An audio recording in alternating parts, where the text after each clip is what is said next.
Bakso, the famous Indonesian meatball, is made from ground beef or chicken mixed with tapioca flour.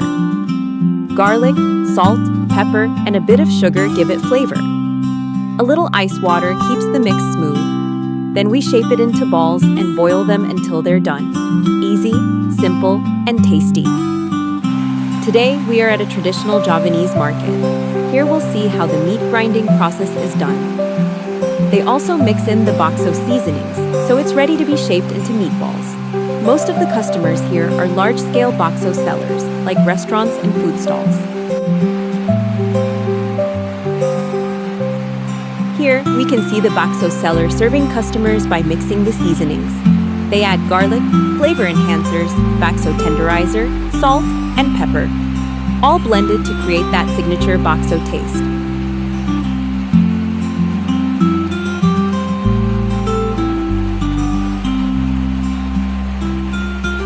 Meanwhile, over here, another worker is busy preparing the meat for grinding.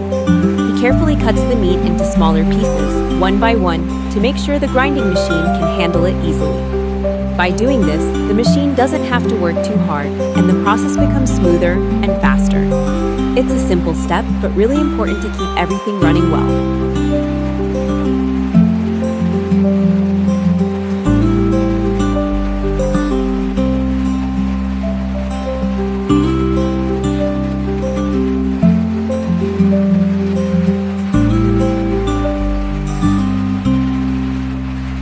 After that, the meat that has been cut into small pieces is handed over to another worker who is in charge of the grinding machine. This machine is a smaller one, but it does an important job. Usually the meat in this part includes the fatty sections and the tendons, parts like beef fat and tough sinew, which are a little harder to grind. That's why they need to be processed carefully. By passing it through the machine slowly, they make sure everything breaks down properly, turning even the tough pieces into a smooth mixture that's perfect for making bakso later on. Next, they prepare some ice cubes. Yeah, the ice is really important, because it helps make the bakso more chewy and bouncy. By keeping the mixture cold, it also makes the texture smoother. So, this simple step, adding ice, really makes a big difference in the final result. While adding the ice cubes, they start mixing everything in the big grinding machine. Slowly, the mixture comes together. At the same time, another worker is busy preparing the other ingredients.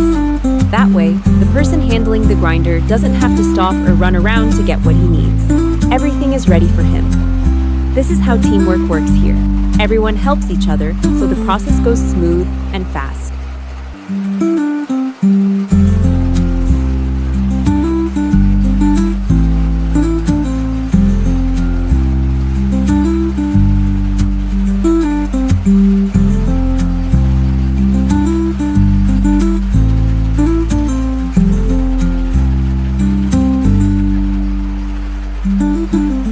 The assistant starts adding tapioca flour into the bakso mixture.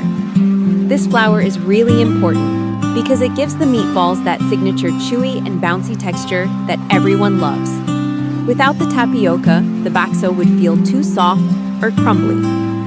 So, by carefully adding just the right amount, they make sure the texture turns out perfect, smooth, firm, and elastic. It's a simple step, but it plays a big role in creating that authentic bakso feel.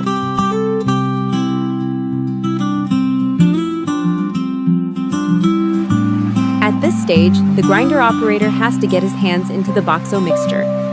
He reaches in and feels the texture, making sure everything is blending together just right. It's not just about letting the machine do the work. Sometimes they have to manually adjust the mix, turning it by hand so that every part gets evenly processed. This also helps him check if the texture is already smooth enough, or if it still needs more time. And while he's doing that, the assistant keeps adding more ice cubes into the mixture, little by little. The ice helps keep everything cold, which is really important to maintain the perfect texture and prevent the meat from getting too warm. So, both of them work together, one checking and mixing by hand, and the other making sure the ice is added at the right time. It's a careful process, but this teamwork is what makes the bakso dough turn out just right.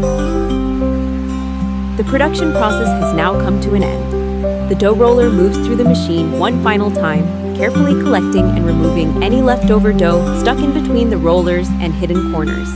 This ensures the equipment stays clean and ready for the next batch, maintaining both quality and efficiency.